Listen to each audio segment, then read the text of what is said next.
Welcome to the Storytellers. My name's Armin. A few months ago, I took a night shift security job at an old hospital that had been shut down for renovations. It sounded simple. Watch the security cameras, do 2 rounds per night, and make sure no one trespassed. Easy money. Or so I thought. The first few nights were boring. The hospital was creepy. Yeah, peeling paint, long dark corridors. But nothing happened. Nothing. Until the 6th night. It started with a buzz on the monitors. Camera 3, the maternity ward, was flickering. Through the static, I could make out someone moving. A woman in a hospital gown, walking slowly down the hallway.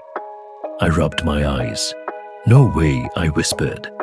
There wasn't supposed to be anyone here. I radioed my supervisor. No answer. I told myself it was a glitch. I went back to my lukewarm coffee and tried to focus on a video on my phone. But then, bam! A loud crash echoed from down the hall.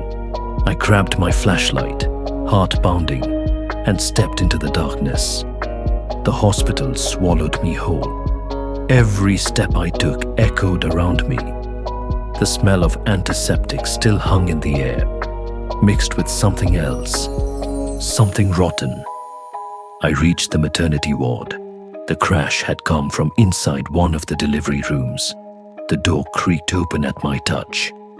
Inside, overturned equipment lay scattered across the floor, and on the far wall, someone had scratched a word into the paint.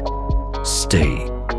Suddenly, my radio crackled to life, but it wasn't my supervisor. It was a woman's voice, software crying. Please, don't let him find me. My blood ran cold. I spun around, flashlight beam trembling, but the hallway behind me was empty. Empty, except for a trail of bloody footprints leading away from the room. I should have left, called someone. But something pulled me forward. Curiosity, stupidity, both maybe. I followed the footprints. They led me to the basement, the old morgue. The heavy doors were ajar, moaning as I pushed them open. Inside, it was freezing. My breath came out in little white clouds. The rows of body drawers lined the walls like silent sentinels. And then I heard it. A soft thud, thud, thud, coming from one of the drawers. Something was inside, pounding to get out. I backed away, ready to run, when the drawer slid open on its own. A small hand reached out, fingers bruised and trembling. Then, a face, a woman's face, pale with hollow, pleading eyes. Help me, she whispered. I reached out instinctively, but before I could touch her, a shadow loomed behind her. A figure, tall, skeletal, in a doctor's coat. Its face was wrong. Stretched, smiling, eyes like black holes. It yanked the woman back into the drawer, and the drawer slammed shut with a deafening clang. I stumbled back, tripping over my own feet, heart hammering against my ribs.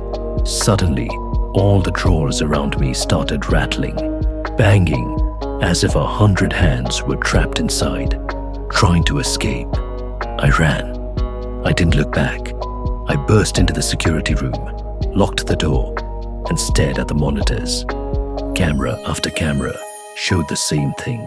That tall, grinning doctor, standing closer and closer to my office with every flicker of the screens. No way out. I grabbed my keys, ready to make a run for it when the lights went out. Total darkness, except for a faint green glow from one of the monitors, and on it, written in blood across the lens, "You stayed." The last thing I remember was a hand, ice cold, grabbing my shoulder. When I woke up, it was morning. The building was empty again, silent, as if nothing had ever happened. I quit that day. But sometimes, late at night, when I try to sleep, I swear I still hear the pounding, the crying, and sometimes I see a tall, smiling figure standing in the corner of my room, waiting for me. Thanks for watching. Please like, share, and subscribe our channel for more interesting stories.